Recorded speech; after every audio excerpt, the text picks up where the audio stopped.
ver, onte quedamos en que 2 máis 2 eran 5, non? Eu onte vi e non había ninguén. Pois claro, había sola muller. Pero que dicides? Sodes uns patos. O 17 de maio é o día da fotos galega. Ti que eras de lista? Por que iso? Pero vos sodes galegos? Non sei. É o día no que se rinde homenaxe a un autor moi coñecido da literatura galega. Neste caso, Carlos Casares. Dime, Sara. 2 e 2 son 7, non?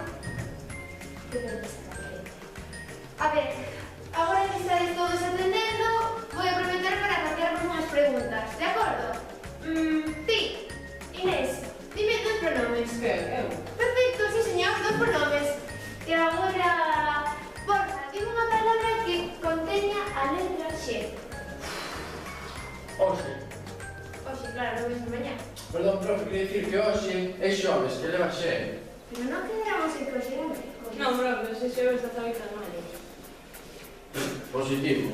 Tens razón. Está ben, cambiemos de tema. Pero Sara, que faz? É que non entendo. Que non entendo? Como é a cor laranxa das laranxas de todas as laranxas?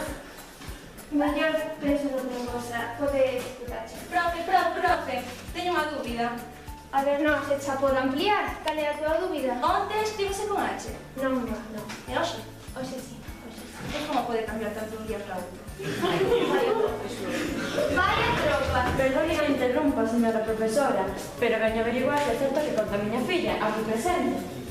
Non é unha maneira moi ortodoxa de entrar, pero teño curiosidade a ver o que lle conta a súa filla. Pois que vostede lle fai as preguntas moi difíciles. Que de certo niso? Pero muller, nada. Precisamente agora estaba a facerlles unhas preguntas. Quere vostede comprobalas? Pois claro, a iso vino.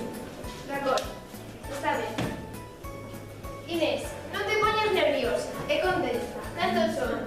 2 máis 2. Vele, mamá, xa empeza. Cometes agora, señora. Ademais, teño que comunicarlle que a súa filla copiou nun exame. Mentira. Soube dende o primeiro momento, cando correxín a proba. Copiou de Noa. E como sabe vostede que copiou desa tal Noa e non foi ao revés?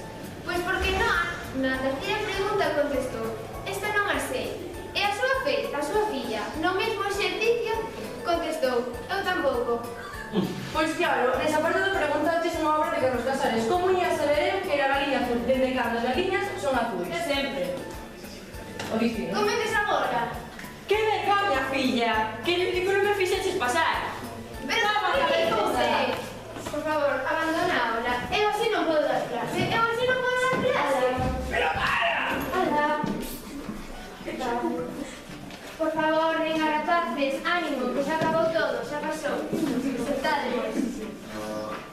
A ver, cambiemos de tema, vale? Por exemplo, ti, que é un polígono?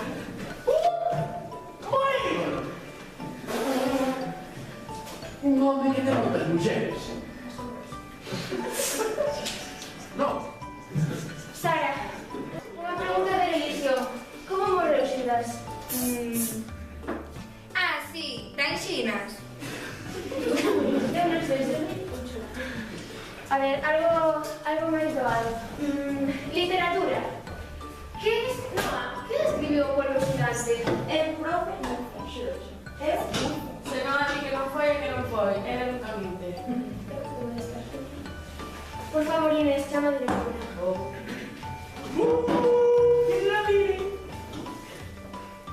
Que pasou? Que pasou? Case nada. Que lle pregunto a Noa que quen escribiu o Pueblo Gigante. Ela di que non foi. Por enriba, María dime que non minte. Que se ela di que non foi, que non foi. Que lle parece? Mira, profesora, eu coñezo a Noa. Ese que non é unha mentireira. Se di que non, é que non. Pero non se preocupe, aquí é un pelo preocupable. Mucho máis para civil. Buah! O sarxento! Bos días, xa teño todo preparado. Están as saídas pechadas e vixiadas. Imos a topar o que escribiu o Pueblo Gigante esa. Agardade. Bos días. Como inspectora de Educación Pública. Insaí non garda a toda presa. Que pasou? Que pasou? Que estou desesperada. Tenme... Pregunto a Noa que quen escribiu o Pueblo Gigante e din que ela non foi. María di que se ela non foi, que dicía a verdade. E E por enriba acaba de vir un guardia e saiu correndo a atrapar o presunto autor. Que facemos? Eu xa non sei o que pensar. Pero profesora, tranquila, teña paciencia, menos mal que cheguei. O polvo xigante non é un sitio a paredes ni nada diso. É unha obra moi famosa da literatura galega escrita por Rosalía de Castro. Mamá. Eu